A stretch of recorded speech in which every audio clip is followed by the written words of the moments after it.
Many books and experts offer advice these days on how to achieve better health through diet. But a new book called The pH Miracle takes a unique approach to nutrition, teaching people how to eat in a way that balances their body chemistry.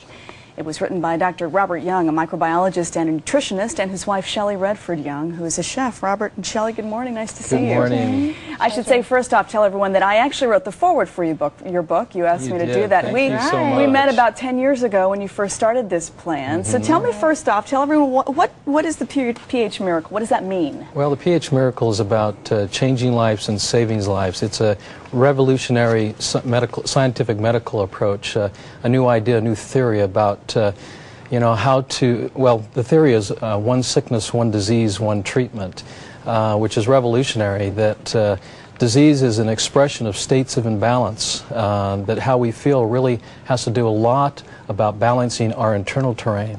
So what is the pH then in your system? What role does it play in good health? Well, just like in a swimming pool or in an aquarium, that delicate pH balance, if the pH goes off a little bit, the fish gets sick. And of course, it's a metaphor that I use. What would you do? Would you treat the water or treat the fish or change the water?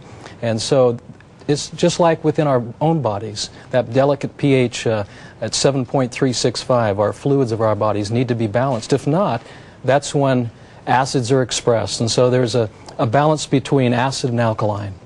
So the balance between acid and alkaline is key, because if your acid level is too high, then what? Well, then what happens is disease or sickness is expressed, much like our temperature at 98.6. If it varies, let's say 1 point or 2, that's when we start feeling ill effects. But it's the same thing with the fluids of our body.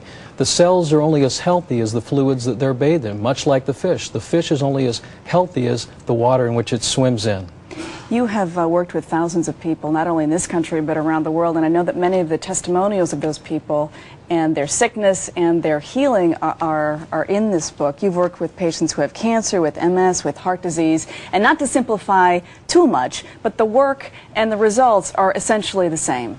Well, it really comes back to that foundational theory that this one sickness, one disease, one treatment, that due to an inverted way of living, eating, and thinking, which disturbs the central balance and creates acidity within our systems, that then cells start breaking down, which then expresses various symptomologies. It's really not, the book is really not about disease, but it's really bringing balance to our internal fluids of our body. So how do you change that balance? Well, you change it with what you eat, you change it with your lifestyle. Foods that are less acidic would be what? And I should turn to Shelley for that answer. Right. Foods that are less acidic would be considered alkalizing. So we're going to go straight to the garden, first of all, to plants that have the molecular structure like our own blood. So the greens, anything that's dark green, leafy, that's where you want to base your diet from, those great hydrating, alkalizing vegetables. I have a list of foods that your plant avoids. Right. Pork and chicken and beef and dairy products and high sugar fruits, starchy foods, mushrooms, condiments. That about covers everything in the refrigerator, doesn't it? What is left? Yeah, that's the big question we get. So if 80 or 90% of our diet is acidic, that's a big clue to us. That's a big red flag. It's also reflective of why diseases are on the rise today. So it helps us to know which way to go, and that's, again, back to the garden, back to the greens, back to God's butter, avocado, you know, those types of things. You mentioned the 70-30 rule. Right, 70-30. Our earth is 70% water, 30% matter. My body is 70% water, 30% matter. So I teach people to build their plate the same way. 70% hydrating foods, 30% matter. We've talked about the increase in obesity in this country, right, and certainly diabetic conditions that are on the rise as well. You say this is all related to that. Body chemistry, looking at body chemistry instead of calorie counting is so important. It's related to an over-acidic lifestyle.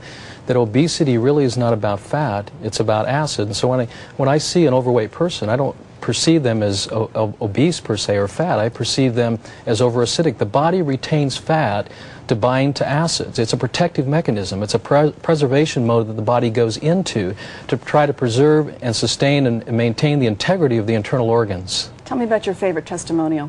Your favorite story of a turnaround. There are many of them in here. Well, serious diseases. One of my favorite is a woman from Dallas, Texas, who's been diabetic, type 1 diabetic, for 23 years. Within 30 days on this program, she is totally and completely off insulin, and she was taking 120 units a day, and she is now diabetes free. Her pancreas is now functioning.